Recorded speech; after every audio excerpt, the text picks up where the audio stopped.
है किसी रिसोर्स को, उस रिसोर्स की क्या यूटिलिटी है, क्या वैल्यू है, क्या क्वांटिटी है और कितने टाइम में वो तैयार हुआ है। तो ऑप्शन सी इज करेक्ट कि क्वांटिटी कम है या ज़्यादा है उससे रिसोर्स के ऊपर कोई इफेक्ट नहीं पड़ता है। उसकी एक यूटिलिटी हमारी लाइफ में होनी चाहिए, उसकी एक वैल्यू होनी चाहिए, साथ ही एक टाइम फ्रेम होना चाहिए कि वो यदि प्रेजेंट में अवेलेबल होगा, फ्यूचर में अवेलेबल होगा, ये भी उसके साथ कनेक्शन हो सकता है, लेकिन क्वांटिटी का कोई कनेक्शन उसके साथ नहीं होता। तो option C is correct. Which one of the following is human made resources. तो ह्यूमन मेड रिसोर्सेज ऑब्वियसली है कि medicine to treat cancer is the correct answer. Cancer के ट्रीटमेंट के लिए जो भी हमें जरूरत होती है उसको हम यूटिलाइज करते हैं। तुमने कल जहाँ भी आंसर लिखे हो उन आंसर्स में इसको मैच कर सकते हो इजीली, ताकि तुम अपनी ऑनेस्टी के साथ मैच करोगे तो तुम्हें अपना स्कोर वैसे ही पता चल जाएगा, मेरे को चेक करने में थोड़ा टाइम लगेगा। Okay, which are biotic resources. तो biotic resources are that which are derived from the living things. Which are the two important factors that can change substance into resources. तो these two important factors are time and technology. Which of the following lead to the creation of more resources by human beings। तो human beings के द्वारा more resources किससे बन सकते हैं। तो human knowledge।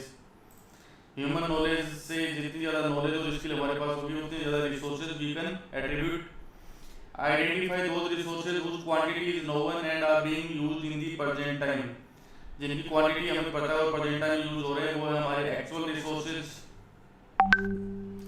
Consider the following statement in respect of potential resources, which one is not correct। तो potential resource में option D is not correct। high speed beats है वो potential resource नहीं है बल्कि वो एक actual resource है, it is actual resource। Okay, तो ये statement आपका D का correct नहीं है। Windmills are located in which area of India। तो windmills है वो इंडिया के नागरकोइल तमिलनाडु में भी है, गुजरात कोस्ट में भी है, राजस्थान में भी है। तो option D all the above is correct. On the basis of origin resources can be classified into two groups। तो origin के बेस पे resources को हम दो ग्रुप में डिवाइड कर सकते हैं, बायोटिक और abiotic. Which of the following are the examples of renewable resources जिनको बार बार रिन्यू किया जाता है। Solar and wind energy. Resources that are found everywhere are known as the ubiquitous। The distribution of natural resource depends upon following physical factors। तो terrain पे भी depend करते हैं, climate पे भी, एल्टीट्यूड पे भी। तो all the above is the correct answer। option D is correct। Consider the following statements। which of the following statement is not correct। इनमें से कौन सा सही नहीं है।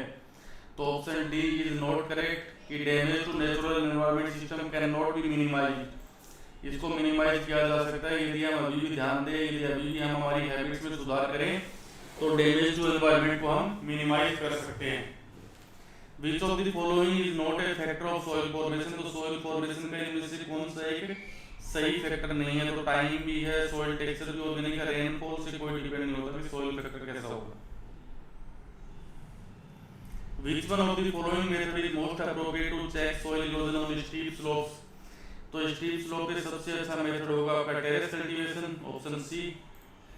Which one of the following is not in favor of conservation of nature। Nature के conservation में कौन सा फेवर नहीं करता है। तो डिस्पोज तो इलेक्ट्रिक वेस्ट है, ये सही नहीं है। ओके, डिस्पोज पॉलीपेट्स आफ्टर सोपिंग्स, ये भी सही है, इसको भी हम रिसाइकिल कर सकते हैं। तो इसमें ऑप्शन सी एंड डी दोनों ही में से कोई भी एक आंसर आप कर सकते हो। Which one of the following is not matched correctly। कौन सा मैच नहीं है। तो इसमें डी वाला मैच नहीं है, अरेबल लैंड। अरेबल लैंड का मतलब आपको होता है कि मतलब available land for agriculture purpose. तो ये काउंटर प्लोइंग तो एक सॉइल कंजर्वेशन का एक मेथड है। तो ये दोनों आपस में मैचिंग नहीं करते हैं, बाकी तीनों आपस में मैच कर रहे हैं। How many percentage of land area occupied 90% of world population. तो सही आंसर है 30%। Which of the following type of land suitable land for agriculture। Agriculture के लिए कौन सी जमीन सही होती है। तो plains and river valleys are suitable land। The use of land is determined by which of the physical factors। तो topography, soil and climate, minerals सारे सही हैं। तो all the above is correct answer। On the basis of ownership which type of land is used for common uses। तो common use के लिए common property resources। Which are the major threats to the environment because of the expansion of agriculture and construction activities। Which are the major threats to environment। तो land degradation and soil erosion, landslides, desertification। तो all the above are the threads, तो option D is correct. 23 which of the following are the most common methods use to conserve land, land को conservation के लिए कौन से method सबसे सही हैं? प्रॉपर यूज ऑफ फर्टिलाइजर सही है, एफोरेस्टेशन वनों को पुनः लगाना भी सही है, regulated use of chemical pesticide भी सही है, तो all the above is correct answer. The breaking up and decay of exposed rocks by temperature change, frost action, plants, animals and man is known as withering.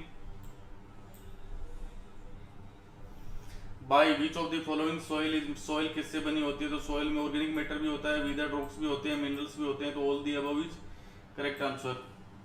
Which of the following is not responsible for soil formation, soil formation के लिए इनमें से कौन सा responsible नहीं है? Nature of parent rock भी सही है, क्लाइमेटिक फैक्टर भी सही है, topography, role of organic matter, time, responsible for soil formation, soil formation में तो टाइम का एक रोल हम वहां पे नहीं मान सकते हैं सॉइल फॉर्मेशन में, ठीक है। The bare ground between plants is covered with a layer of organic matter like straw. It helps to retain soil moisture. Identify this method of soil conservation. तो soil conservation का ये method कहलाता है mulching. Which type of method of soil conservation to check the wind movement to protect soil cover in coastal and dry region? coastal और dry region में से कौन सा हो सकता है? तो coastal और dry region में इनमें काउंटर बैरियर भी सही ऑप्शन हो सकता है और शेल्टर बेल्ट्स भी सही हो सकता है, ठीक है। लेकिन सबसे most appropriate option counter belts होगा, तो ऑप्शन ए के साथ हमें जाना है। यदि ऑप्शन ए एंड डी दोनों आंसर में दे रखे हो तो हमें दोनों को करेक्ट करना है। How many percentage of fresh water is available and fit for human use? तो ये है 1%, only 1% fresh water is available for us. Why the earth is called a water planet? तो ये तो 6th क्लास का पहले चैप्टर में आप पढ़ के आ रहे हो कि अर्थ का 3/4% of earth is covered with the water, that is why earth is called as the planet, water planet. An average urban Indian uses about how much of water every day? तो एक average urban around 135 litre water को use करता है per day. Which of the following is not responsible for the shortage in supply of fresh water? Fresh water की जो shortage हो रही है उसके लिए कौन सा रीजन रिस्पॉन्सिबल नहीं है? तो डिक्रीजिंग पॉपुलेशन, की पॉपुलेशन कम हो रही है, ये रीजन उसके लिए रिस्पॉन्सिबल नहीं हो सकता है, ठीक है। बाकी और डिफरेंट रीजन्स में भी रिस्पॉन्सिबल, लेकिन ये उसकी पॉपुलेशन कम हो रही है, ये रीजन सही नहीं हो सकता है। Which of the following is helpful to show the surface runoff and replenish underground water? तो फॉरेस्ट भी हेल्प कर सकते हैं, वेजिटेशन कवर, वाटर हार्वेस्टिंग, तो option D is correct, all the above. In which of the following zone natural vegetation and wild life exist? Natural zone और wild life किस zone में रहते हैं? तो उस जोन का नाम है biosphere. Which of the following considered a vital cleanser of environment? तो वल्चर्स को क्लींजर के रूप में जाना जाता है। The growth of natural vegetation depends primarily on which of the following factor? Temperature, moisture, soil, तो all the above is correct option. Consider the following statement in respect of natural vegetation. Which of following is not correct? तो इसमें correct नहीं है option A, कि in areas of low rainfall huge trees में thrive, तो low नहीं, यहाँ पे हाई रेनफॉल आएगा, कि बड़े बड़े पेड़ हैं वो हाई रेनफॉल में उग सकते हैं, लो रेनफॉल में नहीं हो सकता है काम, ठीक है। अगला यदि हम बात करें, which type of forest shed their leaves in a particular season to conserve loss of moisture through transpiration? तो deciduous forest correct answer. Due to which of the following is responsible in a sharp decline in number of particular species? तो उसके लिए poaching, poaching का मतलब होता है जानवरों का शिकार करना, अवैध रूप से शिकार करना, तो पोचिंग के कारण एनिमल्स की स्पीसीज की संख्या वो लगातार कम होती जा रही है। Which of the following made to protect our natural vegetation and wildlife? तो नेचुरल वेजिटेशन और वाइल्ड लाइफ प्रोडक्शन के लिए नेशनल पार्क भी बनाए गए हैं, वाइल्ड लाइफ सेंचुरी बनाई गई है, बायोस्फीयर भी बनाए गए हैं, तो all the above is the correct answer. Why an international conventional CITES has been established? तो साइट्स का एस्टेब्लिशमेंट क्यों हुआ है? तो CITES it lists several species of animals and birds in which trade is prohibited.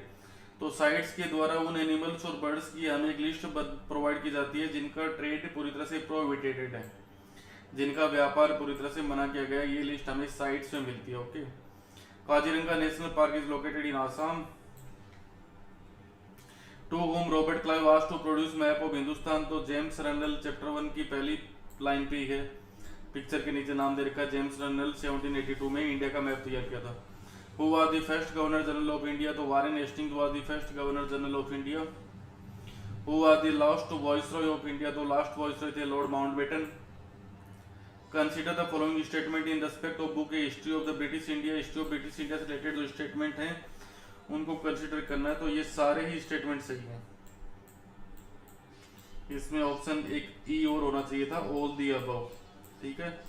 तो these all options are correct. James Mill divided Indian history into how many parts, और James Mill divided Indian history into 3 parts. Which one of the following is the important source of British administration, तो official records is the important source. Which institutions are established to preserve important records during colonial period, to archives, option A. Consider the following statement in respect of survey, which of the following is not correct.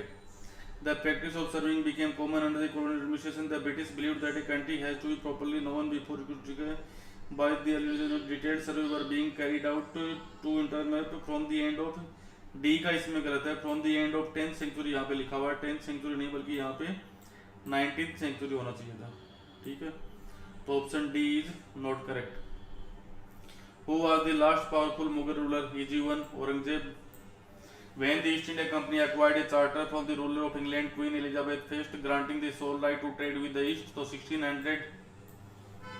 इसमें queen का भी नाम याद रखिएगा, हो सकता है MCQ ये पूछा जाए कि ईस्ट इंडिया कंपनी को 1600 में चार्टर किसने दिया था। तो चार्टर इंग्लैंड की महारानी क्वीन एलिजाबेथ फर्स्ट ने दिया था, न कि सेकंड ने, याद रखिएगा, फर्स्ट ने दिया था। अभी जो इंग्लैंड की महारानी है उसका नाम है एलिजाबेथ सेकंड, तो यहाँ पे फर्स्ट है। When was Vasco da Gama, Vasco da Gama, अब ये देखिए इससे कई सारे सवाल बन सकते हैं। पहला सवाल वास्को डिगामा, दूसरा वो पुर्तगाली था, तीसरा वो एक्सप्लोरर था। कब आया था India? 1498। Consider the following statement in respect of East India company's trade in Bengal, which one of the following is not correct. ये सारे के सारे ऑप्शन से नए नए सवाल बनाए जा सकते हैं, तो एमसीक्यू में इन ऑप्शंस को भी एक बार ढंग से याद कर लीजिएगा, पढ़ लीजिएगा। तो ये 60 सवाल नहीं है, एक तरह से इनडायरेक्टली देखोगे तो ये लगभग 200 के आसपास questions can be made from these 60 questions.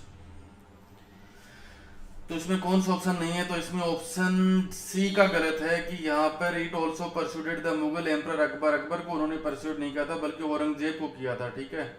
Aurangzeb को जब उन्होंने परस्यू किया तो औरंगजेब ने उन्हें एक फरमान जारी किया था कि कंपनी को फ्री ड्यूटी फ्री ट्रेड की परमिशन दे दी जाए। ये परमिशन औरंगजेब के द्वारा दी गई थी, ना कि अकबर के द्वारा।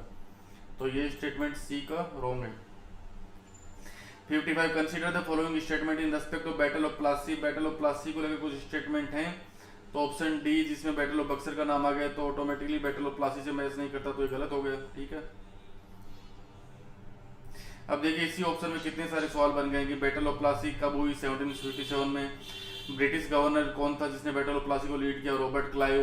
बैटल ऑफ प्लासी किसके खिलाफ लड़ी गई? सिराजुद्दौला के खिलाफ। बैटल ऑफ प्लासी में नवाब का सेनापति कौन था? मीर जाफर। बैटल ऑफ प्लासी में सिराजुद्दौला के बाद किसको नवाब बनाया गया? मीर जाफर को। तो देखिए कई सारे एक ही सवाल से कम 5-6 सवाल अलग अलग आप तैयार कर सकते हो। तो एमसीक्यू के ऑप्शंस को भी ढंग से पढ़ना, आपको केवल आंसर्स को नहीं पढ़ना है। Which one of the following statement is not correct? इनमें से कौन सा स्टेटमेंट करेक्ट नहीं है? तो स्टेटमेंट डी वाला ऑब्वियसली करेक्ट नहीं है। Robert Clive was the first governor general of India, ये गलत है।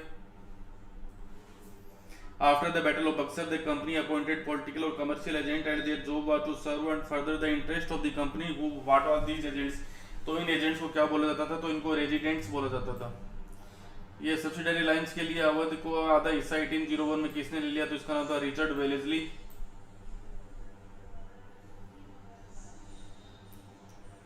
Consider the following statement in respect of southern India state Mysore. Which of the following statement is not correct? तो यहाँ पे जो स्टेटमेंट चारों को देखोगे तो स्टेटमेंट बी थोड़ा इनकरेक्ट है। हैदर अली स्टेब्लिश्ड ए क्लोज रिलेशनशिप। हैदर अली ने नहीं बल्कि टीपू सुल्तान ने फ्रेंच लोगों के साथ एक क्लोज रिलेशनशिप बनाया था।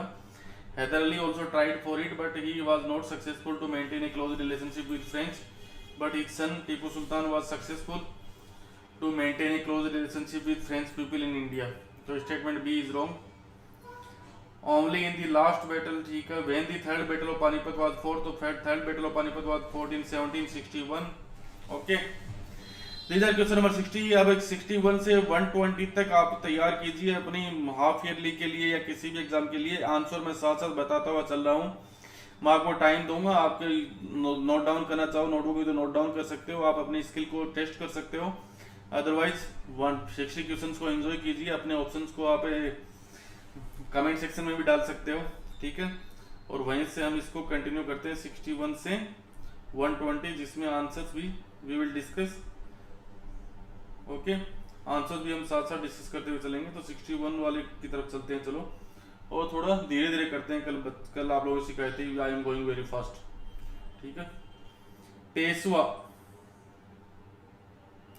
ठीक है, Peshwa principal minister who became Marathas efficient military and administrative head established its base at which city.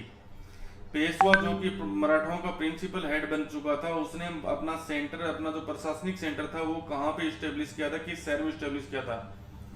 Option A Pune, option B Mumbai, option C Kanpur, option D Delhi. Question number 62, consider the following statement in respect of the Anglo Maratha war, which of the following statement is not correct. Anglo Maratha war को लेकर कुछ statement है, इनमें से कौन सा गलत है? The Marathas were substituted in A series of 4 wars. In the first war that ended in 1782 with the Treaty of Salbai, the Third Anglo-Maratha War of 1817-19 crushed Maratha power. The Peshwa was removed and sent away to Bithur near Kanpur with pension. तो इनमें से कौन सा statement है वो proper तरीके से सही नहीं है? You have to find out, okay. तो आंसर यदि आपने लिख लिया हो तो मैं आंसर बता देता हूँ। 61 में जो करेक्ट आंसर है वो है आपका पूना, और 62 का करेक्ट आंसर है ऑप्शन ए, क्योंकि ऑप्शन ए में सिंपल सा है, 4 वार्स नहीं हुए थे, बल्कि मराठाओं के साथ 3 वार्स हुए थे और मैसूर के साथ 4 युद्ध लड़े गए थे, ठीक है। इनके साथ 4 युद्ध हुए थे और उनके साथ 3 युद्ध हुए थे, okay. Next one, consider the following statement in respect of policy of paramountcy, which of the following statement is not correct।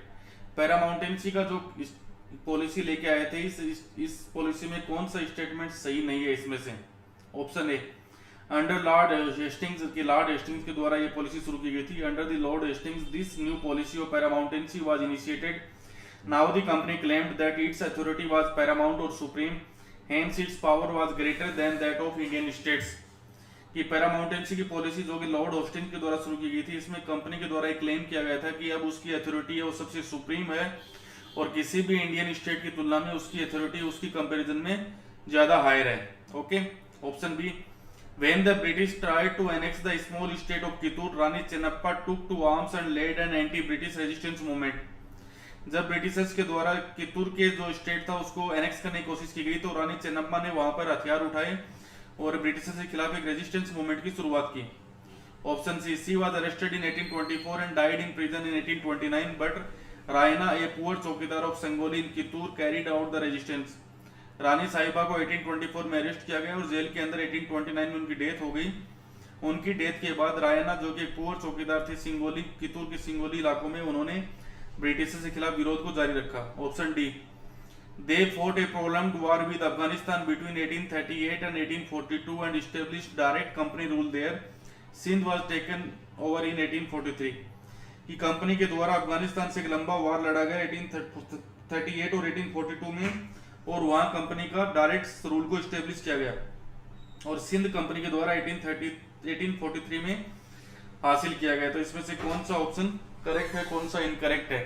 You have to find out the answer. तो यदि आपने 4 ऑप्शंस को पढ़ो एक बार थोड़ी देर।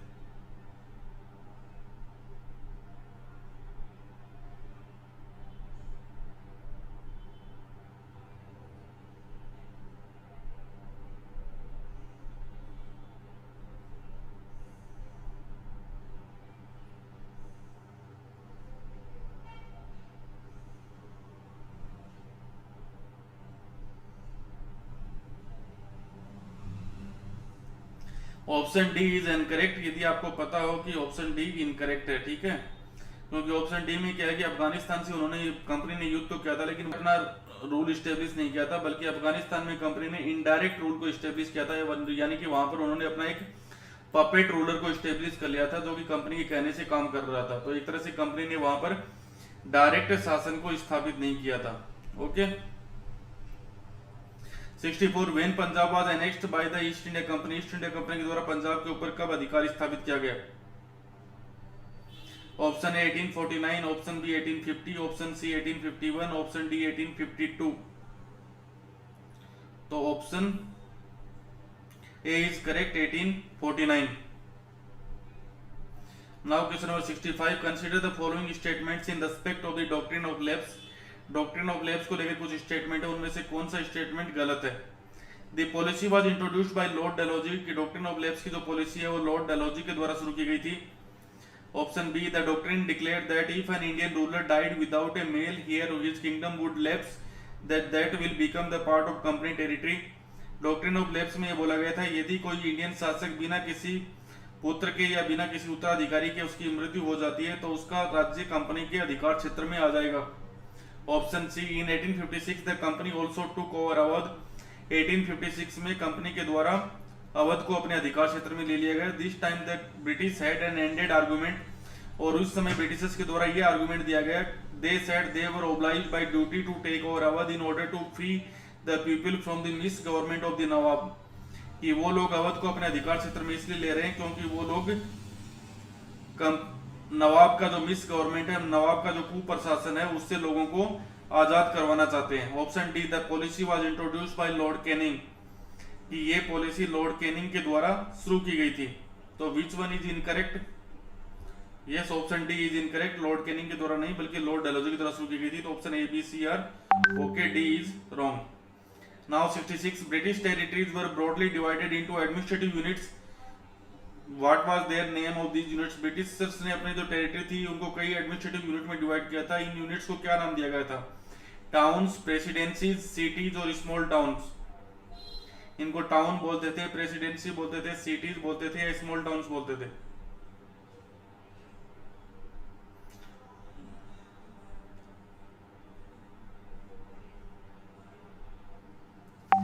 Correct option is B, presidencies. Now 67, consider the following statement in respect of judicial administration under the British system। British system के अंदर जो judicial administration था उससे रिलेटेड कुछ स्टेटमेंट है, इनमें से कौन सा स्टेटमेंट गलत है? From 1800 a new system of justice was established। Each district was to have two courts, एक criminal court जिसे फौजदारी अदालत बोलते थे, एक सिविल कोर्ट जिसे दीवानी अदालत बोला जाता था। Option B, the criminal court were still under a qazi and mufti but under the supervision of the collectors. ये क्रिमिनल कोर्ट थे वो अभी भी काजी और मुफ्ती के अंडर ही काम कर रहे थे, लेकिन यहाँ का सुपरविजन है वो कलेक्टर के द्वारा किया जाता था। In 1775 11 pandits were asked to compile a digest of Hindu law. 1775 में 11 पंडितों से हिंदू लॉ को कंपाइलेशन के लिए कहा गया। N B Halhed translated this digest in English, और इसका इंग्लिश में ट्रांसलेशन किया गया। Option D, the principal figure in an Indian district was the collector. As the title suggests, his main job was to collect revenue and taxes and maintain law and order in his district। तो कौन सा option सही है, कौन सा option गलत है?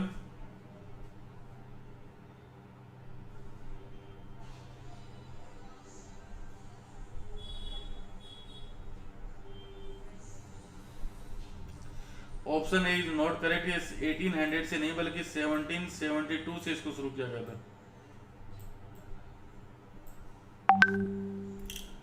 Under the regulating act of 1773, a new Supreme Court was established while a court of appeal, the Southern निजामत अदालत was also set up at which place? सदर निजामत अदालत को कहाँ सेटअप किया गया था? Bombay, Calcutta, Madras, Delhi. Okay, voice slow हो गया बच्चा तुम लोगों के लिए। सो जो सदर निजामत अदालत थी उसको कहाँ सेटअप किया गया था? 1773 के रेगुलेटिंग एक्ट के द्वारा। तो क्वेश्चन नंबर 68 में आंसर होगा कलकत्ता के अंदर।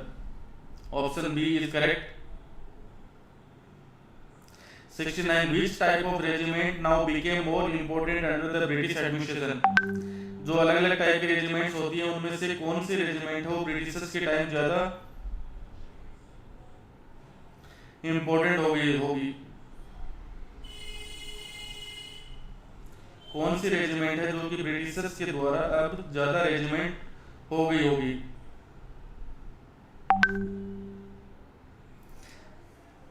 कैवलरी यानी जो घुड़सवार होती है, इन्फेंट्री रेजिमेंट, कैवलरी रेजिमेंट और फुट सोल्जर्स। तो कौन सी रेजिमेंट ज्यादा रिस्पॉन्सिबल हो गई? तो इन्फेंट्री रेजिमेंट थी वो अब ज्यादा रिस्पॉन्सिबल हो गई थी।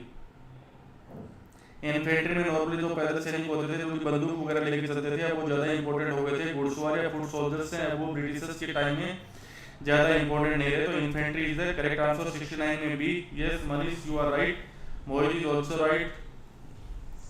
इको हो रहा है, ओके ओके।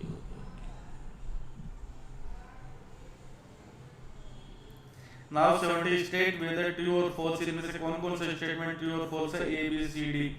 ये तुम्हारे उसमें एक्सरसाइज ही है। The Mughal empire became stronger in the 18th century. 18th century में मुगल एम्पायर ज्यादा स्ट्रॉन्ग हो गया। The East India company was the only European company that traded with India. Maharaja Ranjit Singh was the ruler of Punjab. The British did not introduce administrative change into the territories they conquered. तो Mughal empire East India powerful हो गया, ये option गलत है। East India company एकमात्र company नहीं थी, बल्कि पुर्तगालीज भी आए थे, फ्रेंच भी आए थे, डच भी आए थे। तो ये स्टेटमेंट भी गलत है। महाराजा रणजीत सिंह पंजाब के शासक थे, ट्रू है। ब्रिटिशर्स ने कोई इंपोर्टेंट एडमिनिस्ट्रेशन चेंज नहीं किया, ये स्टेटमेंट भी गलत है। Okay.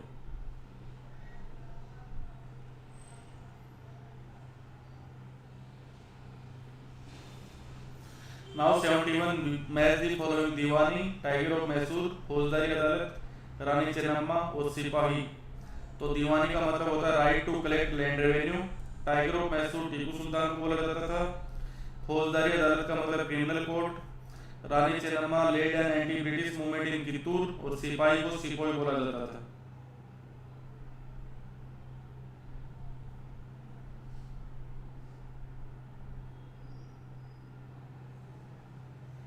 Next one, fill in the blank. The British conquest of Bengal began with the Battle of, Bengal के साथ जो विजय थी वो किसके द्वारा शुरू हुई थी? तो battle of Plassey. Hyder Ali and Tipu Sultan were the ruler of, कहाँ के रूलर थे वो? Mysore. Dalhousie implemented the doctrine of lapse. Maratha kingdom were located mainly in the southern part of India. Okay. When the Mughal emperor appointed the East India Company as the Diwan of Bengal, Mughal शासक के द्वारा East India company को बंगाल का दीवान कब appoint किया गया था? Option A is correct, 1765। जब 1764 में बैटल ऑफ बक्सर में मुगल भी हार गए थे, तो उन्होंने 1765 में कंपनी को बंगाल का नवाब बना दिया था। Okay. 74 consider the following statements in respect of permanent settlement, which one of following is not correct. जो परमानेंट सेटलमेंट था वो कौन सा, परमानेंट सेटलमेंट से रिलेटेड कुछ स्टेटमेंट है, इनमें से कौन सा सही नहीं है? Charles Cornwallis introduced the permanent settlement in 1793। By the terms of the settlement the rajas and talukdars were recognised as zamindars. कि जो स्थायी बंदोबस्त था, परमानेंट सेटलमेंट था, ये 1793 में कॉर्नवालिस के द्वारा शुरू किया गया था। इस सेटलमेंट के अनुसार राजा और तालुकेदारों को जमींदार मान लिया गया था। Option B, they were asked to collect rent from the peasants and pay revenue to the company। उन्हें ये बोला गया कि वो पीजेंट से जो रेंट है वो कलेक्ट करे रेवेन्यू के रूप में और कंपनी को पे करे। The amount to be paid was fixed permanently, और जो अमाउंट पे किया जाना था वो एकदम से फिक्स हो गया था, परमानेंट हो गया था, उसे चेंज नहीं किया जा सकता था। The revenue that had been fixed was so high that the zamindars found it difficult to pay। जो रेवेन्यू फिक्स किया गया था वो इतना ज्यादा हाई था कि जमींदार के लिए उसे पे करना बहुत ही मुश्किल था। Anyone who fixed to fail to pay revenue lost he zamindari, और जो भी जमींदारी में रेवेन्यू पे करने में फेल हो जाता था उसकी जमींदारी को छीन लिया जाता था। The revenue that has been fixed was very low so that the zamindars could easily pay. साथ ही जो रेवेन्यू फिक्स किया गया था वो इतना कम था कि जमींदार उसे आसानी से पे कर सके। तो ये तो एकदम इजी, आप आंसर बता सकते हो। Okay, Manish Yadav is correct. 74 में डी का answer is correct. Manisha Yadav is correct. Now 75 Bhandari Babu क्या क्या कमेंट लिख रहा है, ये सारे मैं पढ़ रहा हूं आपके।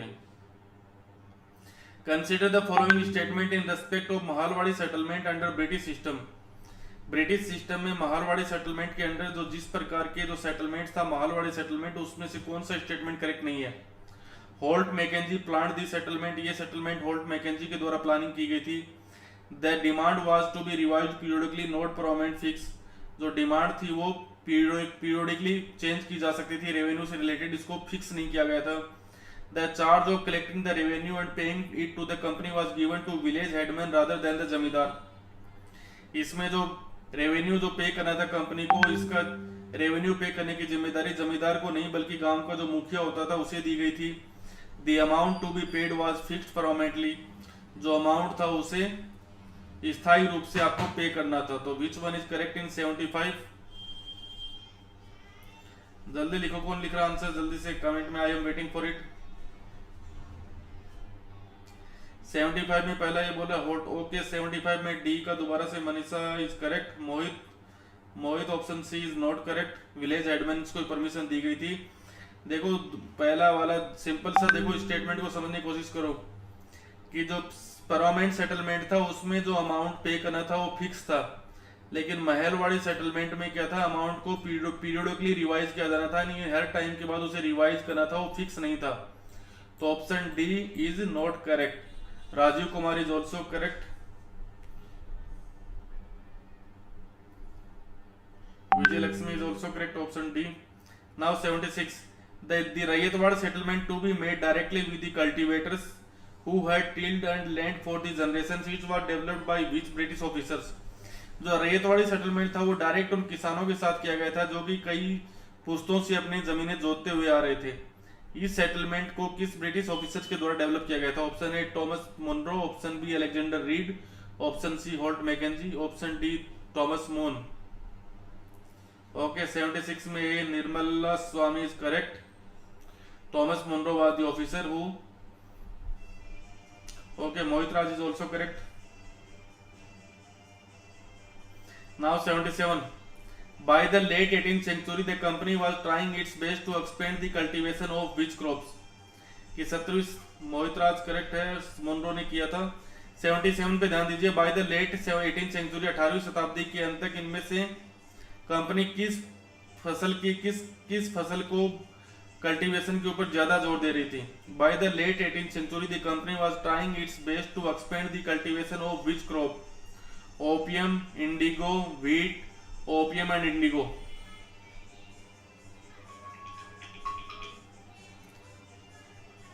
तो कौन सा सही होगा 77 में? बी का नहीं, इंडिगो नहीं, opium and indigo both are correct है। डी पे भी देखो ना एक बार, ओपियम के ऊपर भी वो जोर दे रहे थे और इंडिगो पे भी जोर दे रहे थे। ओपियम, तो डी का ऑप्शन है ओपियम एंड इंडिगो। देखिए यदि चैप्टर आपने पढ़ा तो ओपियम का प्रोडक्शन करने के बाद ओपियम वो लेके जाते थे चाइना, और ओपियम के बदले में चाइना से परचेज करते थे टी, और टी को फिर यूरोप में वो लोग सेल आउट करते थे। ठीक है, और इंडिगो के बारे में तो आपने पढ़ा है कि इंडिगो से वो ब्लू कलर तैयार करने के लिए इंडिगो का प्लांटेशन करते थे। तो option D is correct. Raj Kapoor Bhandari is correct. Okay Mohit Raj D, bright India D. Okay hi Sanjeev. Now 78, which colour was derived from the Indigo plant? तो इसका आंसर तो मैंने ऊपर आपको बता दिया कि इंडिगो प्लांट से कौन सा कलर डिराइव्ड होता था। Option A is correct, blue colour. Okay 79, when the blue rebellion was happened? Blue rebellion कब हुआ था? नील क्रांति कब हुई थी? ये इंडिगो प्लांटेशन के खिलाफ एक ब्लू रिबेलियन हुआ था, ये कब हुआ था? Option A 1859, option B 1860, option C 1861, option D 1862। 79 पे आओ जल्दी से Manisha. When the blue rebellion was held, तो ओके 79 में A is correct, Nirmala is correct, Manisha Yadav is also correct, Mohit Raj is also correct. Option A 1859 is the correct answer, 1859। Okay Raju. Now question number 80, where did Mahatma Gandhi started a movement in 1917 against the Indigo planters? Indigo planters के खिलाफ महात्मा गांधी ने 1917 में एक movement कहां शुरू किया था? Option A Champaran, option B Jhansi, option C Kanpur, option D Patna. Okay 79 में A correct, bright India is also correct, Manisha Yadav is correct, Mohit Raj is also correct, Nirmala Swamy is also correct. Option A Champaran is the correct option. Mahatma Gandhi ने 1970 में Champaran movement शुरू किया था जिसमें Indigo planters का उन्होंने साथ दिया था। Okay Sanjeev is also correct, Rajkumar ने भी सही आंसर दिया है, Rakshika Rajak is also right, Rohit Lohia is also right. Okay now 81, fill in the blanks. Governor of vote in Europe so as a crop which would provide competition to their earnings. तो किस crop को ऐसे governor of vote in Europe so which crop as a which would provide competition to their earnings. Option B, the demand for indigo increased in the late 18th century Britain because of the international demand for indigo was affected by the discovery of the Champaran movement was against। तो Champaran movement तो हमने discuss किया अभी, Indigo planters के खिलाफ था। Indigo की international demand affect हो गई क्योंकि जो आर्टिफिशियल डाई थी उसका आविष्कार हो चुका था। इंडिगो की डिमांड है वो इंक्रीज हो चुकी थी ब्रिटेन में, क्योंकि ब्रिटेन में इंडस्ट्रियल रेवोल्यूशन शुरू हो चुका था जिसमें कॉटन के अंदर डाइंग के लिए ब्लू कलर की उनको ज्यादा जरूरत थी। Governor of vote in Europe so indigo as a crop which would provide competition to their earnings. Okay, now 82 match the following ryot, mahal, निज, रॉयती। तो रॉयत को विलेज, महल पीजेंट, निज कल्टीवेशन ऑन रॉयट्स लैंड और raiyati cultivation of planters on land. तो कौन सा सही है? तो महल तो बोलते हैं विलेज को, रैयत का मतलब आपका होता है पीजेंट, और निज और रैयती, निज का मतलब होता है आपका कल्टीवेशन ऑन रैयती, कल्टीवेशन ऑफ। अब मेरे को तो सी और डी में कौन सा मैच करेगा और क्वेश्चन नंबर 82 में?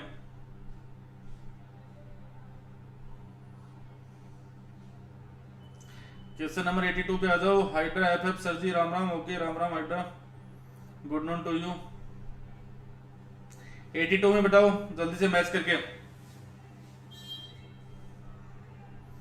ओके 1 में डी, ओके माल विलेज है, और सी और D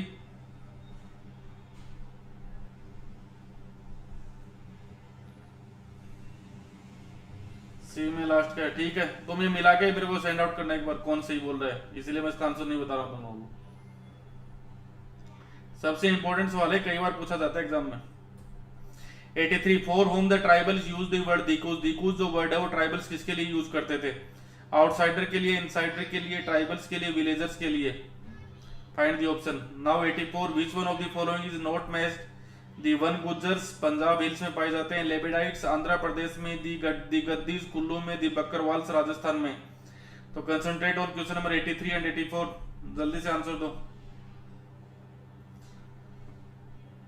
okay Mohit is correct. Outsider ठीक है, मनीषा ने, निर्मला ने सही आंसर दिया है। आउटसाइडर्स के लिए दीपू वर्ड यूज किया जाता है। ओके आउटसाइडर इज करेक्ट 82 में। ठीक है मोहित राज 83 में का सही है। 84 पे आओ, कौन सा सही तरीके से मैच नहीं है इसमें 84 में? 84 रीता सही आंसर आपका ए, लेकिन 84 का आंसर दो। Which one of the following is not match? The one Gujjars Punjab hills, Labadis Andhra Pradesh, the Gaddis Kullu, the Bakarwals Rajasthan. 84 में डी का मैच नहीं है, मनीषा यादव ने सही आंसर दिया है। 84 में डी बकरवाल्स हैं, वो जम्मू एंड कश्मीर से रिलेटेड है, उनका राजस्थान से कोई रिलेशन नहीं है। Bakarwal are related from J&K। Now 85 when the revolt of Songram Sangma in Assam happened. Songram Sangma जो रिवोल्ट था आसाम में वो कब हुआ था? तो option A 1906, option B 1907, option C 1908, option D 1909। तो 85 में ऑप्शन देखो जल्दी से, फिर 86 का भी साथ ही आंसर दो। Consider the following movements which of them ने, कुछ नीचे मूवमेंट और उनकी डेट दी गई है, उनमें से कौन सा सही मैच नहीं है? तो 85 में बी का नहीं बेटा, 85 में ए का करेक्ट है मोहित। 1906 is the correct answer of 85। Now consider 85 में ए का सही है, ए का राजपुर भंडारी ए का सही है। एनी फेलो ने आंसर सही दिया है ए। ओके 86 में consider the following movements which of them is not correctly matched. The Coal Rebels 1831-32, the Santhal Revolt 1855, the Bastar Rebellion 1910, the Worli Revolt in Maharashtra 1940, the Great Revolt of India 1856. तो which is not correctly matched? इनमें से एक सही match नहीं है 86 में, जल्दी से बताओ। याद है नहीं याद है? ओके 86 में डी डी डी 86 में 2 नहीं, 2 सही नहीं है। निर्मला रजब बी का भी गलत नहीं, गलत है। ओके ऑप्शन ई वाला सही मैच नहीं है। देखो द ग्रेट रिवोल्ट ऑफ 1856 में नहीं, 1857 में हुआ था। ठीक है, बाकी सारे के सारे सही मैच है। Okay, 87 which of the following presents the notion of Birsa Munda's golden age. Birsa Munda जो गोल्डन एज की बात करता था, तो गोल्डन एज से रिलेटेड कौन सी स्टेटमेंट सही माने जा सकते हैं हमारे? Option A, they talk to a golden age when the Mundas had been free of operation of dikus and said there would be a time when the ancestral rights of community would be restored. Munda साहब का ये माना था कि golden age वो है जब मुंडा किसी भी प्रकार के ऑपरेशन से, दीकुओं के ऑपरेशन से फ्री हो जाएंगे और उनका वो टाइम आएगा जो जो उनके पुरखों के टाइम था। Option B, he urged the Munda to give up drinking liquor. उसने मुंडाओं से कहा कि लीकर को ड्रिंकिंग करना, यानी जो शराब पीते हैं उसको छोड़ दो। क्लीन देयर विलेजेस, गांव की सफाई करो। And stop believing in which craft and socially, और गांव भाईचारे के साथ और जो विच क्राफ्ट वगैरह हैं इन सब को छोड़ के अपने गांव के अंदर जो ये चुड़ैल वगैरह अंधविश्वास होते हैं इन सब के अंदर बिलीव करना छोड़ दो और गांव को साफ सुथरा रखो, ड्रिंकिंग की हैबिट को भी छोड़ दो। Option C, when Mundas lived a good life, constructed embankment, tapped natural spring, planted trees and orchards, practises cultivation to earn their living, they did not kill their brother and relative. जब मुंडा एक अच्छा जीवन जीते थे तो वो एम्बैंकमेंट बनाते थे, बांध बनाते थे, नेचुरल स्प्रिंग्स को खोज करते थे, प्लांट्स लगाते थे, कल्टीवेशन करते थे अपनी लाइफ के लिए, और वो अपने भाई बहनों, अपने रिलेटिव्स को किलिंग नहीं करते थे। They lived honestly in urban centres. तो ये तो सबसे इजी है। 87 में कौन सा गलत है? जल्दी से बताओ 87 में। अरे पूरा सुन लिया करो फिर बताया करो। निर्मला सही नहीं सुना। They lived honestly in urban centres, तो डी का गलत है ना। मुंडा लोग अर्बन सेंटर में थोड़ी रहेंगे, वो तो ट्राइबल लोग थे, फॉरेस्ट के अंदर रहते थे। सिंपल सा आंसर ढूंढना था आपको कौन सा गलत है। ठीक है, डी का इसमें मैच नहीं कर रहा। Okay, to whom Birsa Munda addresses a Ravan. Birsa Munda ने रावण किसको बोला है? Option A, dikus and Europeans. Option B, dikus and the tribals. Option C, dikus and the villagers. Option D, dikus and the soldiers. तो बिरसा मुंडा साहब ने रावण किसको बोला है? देखो ये तीनों ही वर्ड है ना गोल्डन एज से रिलेटेड है। आंसर में यदि बड़ा सवाल आए तो तीनों ही आंसर में इंक्लूड करने हैं आपको, ए बी सी। डी वाला अर्बन सेंटर कहीं से मैच नहीं करता, तो ये आपका इनकरेक्ट हो जाएगा। नाउ 88 पे आओ। बिरसा मुंडा ने रावण किसको बोला है? Dikus and Europeans, dikus and tribals, dikus and villagers, dikus and soldiers. सवाल 22 सवाल बचे हैं हमारे, जल्दी करो, अगली क्लास का टाइम हो रहा है। 88 में आंसर क्या होगा?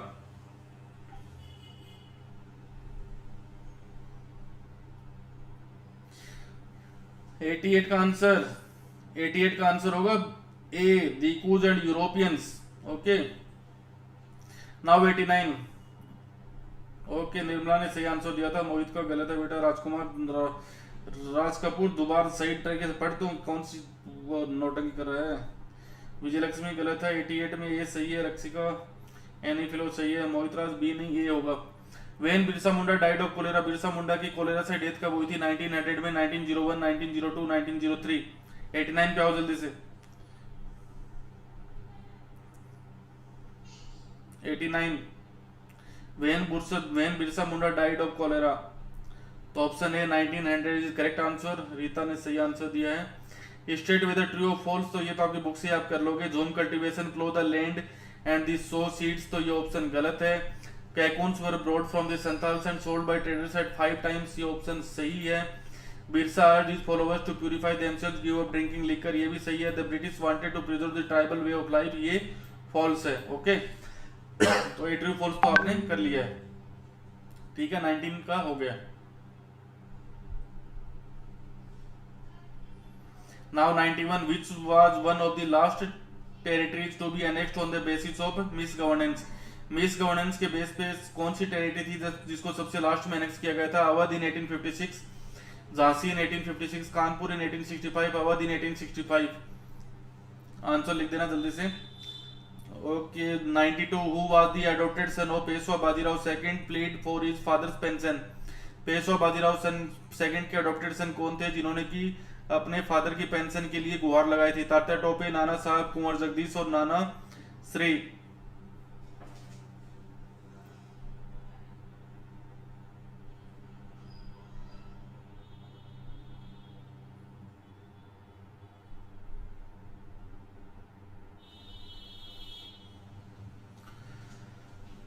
ओके, अवध था ऑप्शन 91 में, एक आंसर अवध है और उसमें जो आंसर सही है वो नाना साहब, बी आंसर सही है 92 में।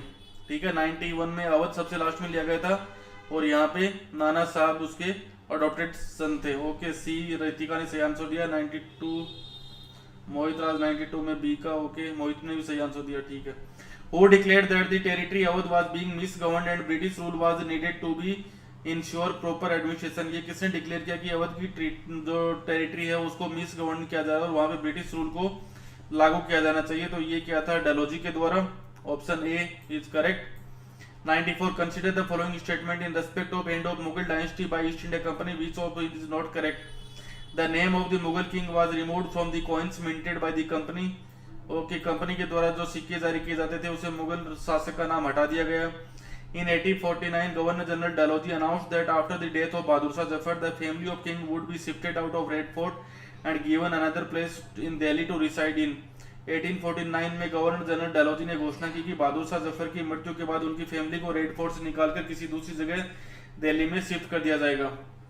In 1856, governor general Canning decided that Bahadur Shah Zafar would be the last Mughal king. Lord Canning ने 1856 में डिसाइड किया कि बहादुर शाह जफर हैं वो लास्ट मुगल शासक होंगे। और option D, in 1856 Bahadur Shah Zafar was died. 1856 में बहादुर शाह जफर की डेथ हो गई। तो कौन सा ऑप्शन सही नहीं है? सीधा से है, डी वाला ऑप्शन सही नहीं है। बहादुर शाह जफर की डेथ बाद में रंगून में जाकर हुई थी, तो option D is not correct. 94 में डी मनीषा यादव ने सही दिया। राजू 94 में ए कैसे हो सकता है? 95 में when the company passed a new law which stated that every new person who took up employment in the company army had to agree to serve overseas if required। Company ने ये नया लॉ कब पास किया जिसमें कहा है कि हर वो व्यक्ति जिसे कंपनी के अंडर शासन करना है उसे समुद्र को क्रॉस करना होगा। तो ये नया लॉ कब आया? 1856, 1857, 1858, 1859। तो 95 में करेक्ट आंसर क्या होगा? जल्दी जल्दी। देन तब तक मैं 96 पढ़ रहा हूँ। ओके, 95 में डी का सर डी का नहीं आ गया यार, ब्राइट इंडिया बी भी नहीं आएगा। 1856 is the correct answer, option A.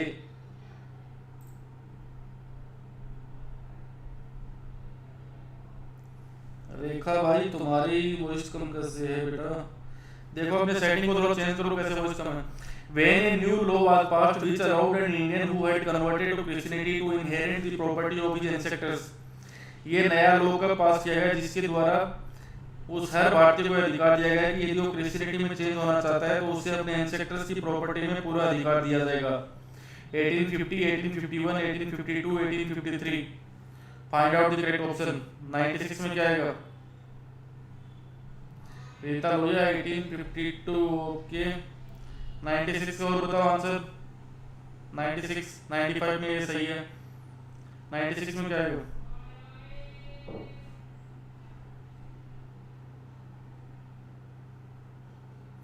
Okay, 1852 is correct answer. Name the soldier who was hanged to death for attacking his officers in Barrackpore on 29 March 1857। तो किस सोल्जर को बैरकपुर छावनी में 29 मार्च 1857 में अपने ऑफिसर्स के ऊपर अटैक करने के कारण हैंग आउट कर दिया गया था? मंगल पांडे, कुंवर जगदीश, मंगल शर्मा, मंगल झा। ये तो सबसे इजी है। Okay, answer is Mangal Pandey.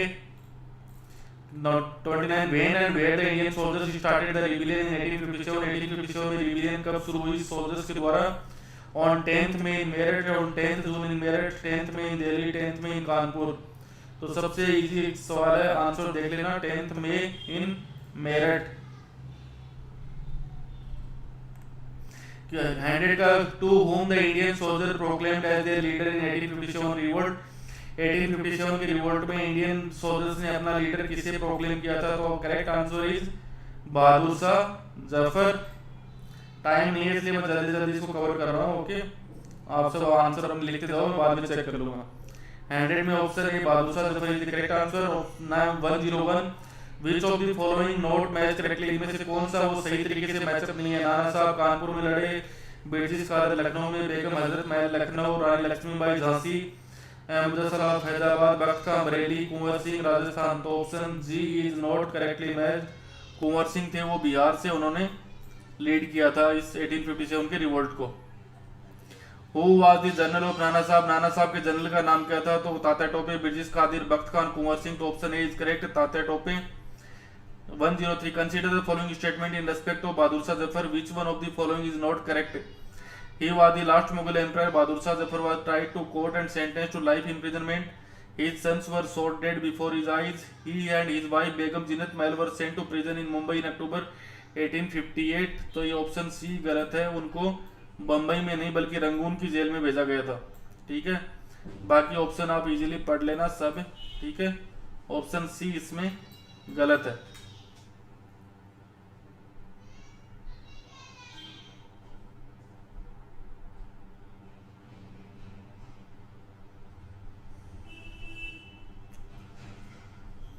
(104) The British Parliament passed a new act in 1858 and transferred the power of East India Company to whom? 1858 के एक्ट के द्वारा ब्रिटिश पार्लियामेंट ने कानूनों के द्वारा ईस्ट इंडिया कंपनी की पावर किसे दे दी? British crown, British prime minister, British president, British parliament. तो correct option is British crown. Who made responsible for all matters related to the governments of India by 1858? 1858 के act के द्वारा किसे responsibility दी गई इंडिया से रिलेटेड मैटर को handle करने की? तो secretary of state for India, option A is correct.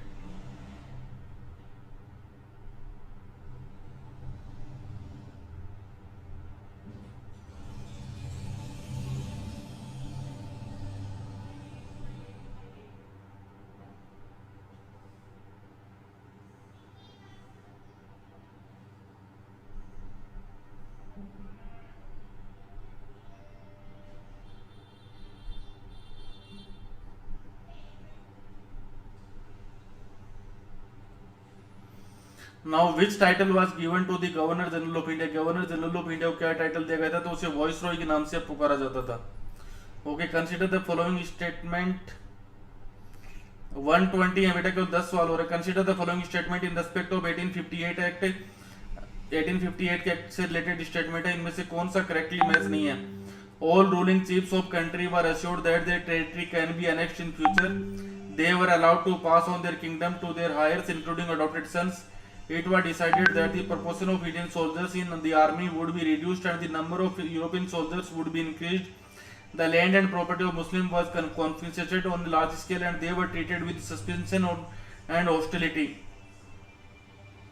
तो इनमें से देखिए सबसे इजी है, एक का मैच नहीं कर रहा है कि their territory can be annexed in future, ये कैन नॉट भी है यहाँ पे। ठीक है, तो ये गलत स्टेटमेंट है। 108 consider the following statement in respect of constitution, which of the following is not correct? Constitution से रिलेटेड स्टेटमेंट कौन सा सही नहीं है? It lays out certain ideas that the basis of kind of country that we citizen aspire to live in. Constitution tells us what the fundamental nature of our society is. A constitution helps to serve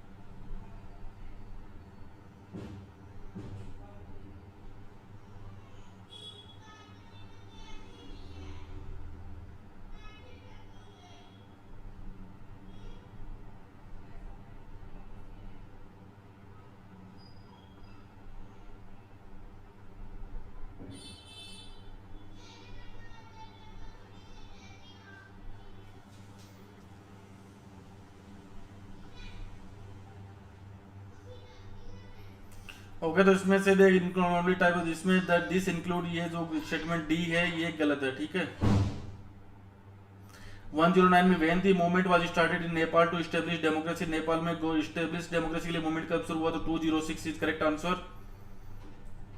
how many members are there in the constitutive assembly? Constitutive assembly में कितने member थे? तो there are 300 members are there. Who is known as the father of Indian constitution? तो Indian constitution के father के रूप में doctor Bhimrao Ambedkar साहब को माना जाता है। Which ruling system has more than 2 level of government? 2 level of government वाला सिस्टम को फेडरलिज्म हम बोलते हैं। What is the meaning of universal identifier for all citizen? तो इसका मतलब है all persons have right to vote.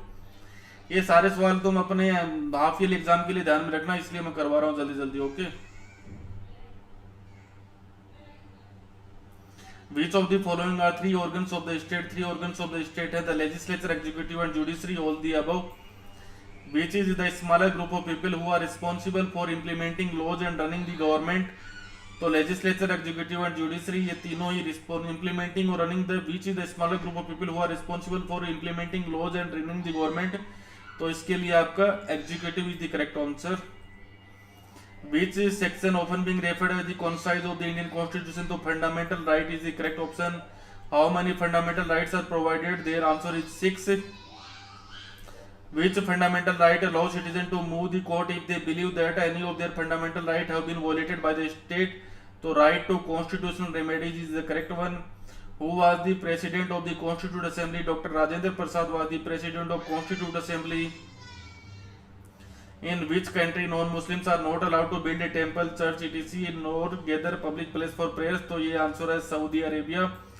Okay friends, अभी तक हमारे जितने भी चैप्टर्स हुए थे उन सबके एमसीक्यू हमने कर लिए हैं डिस्कस. आगे से जो भी चैप्टर हमारा होता जाएगा उसके एमसीक्यू हम डिस्कस करेंगे. कल हमारी लास्ट क्लास होगी वेडनेसडे को, जो यूट्यूब पे होगी. आगे से हम मिलेंगे आप और हम सब दोनों गूगल क्लासरूम पे मिलेंगे. अभी भी क्लास 8C में शायद मैं कनेक्ट नहीं हो पा रहा हूँ, तो जैसे ही वो काम हो जाता है उसके बाद हम गूगल क्लासरूम पे क्लास हमारी कंटिन्यू करेंगे फ्रॉम मंडे ऑनवर्ड्स. ओके,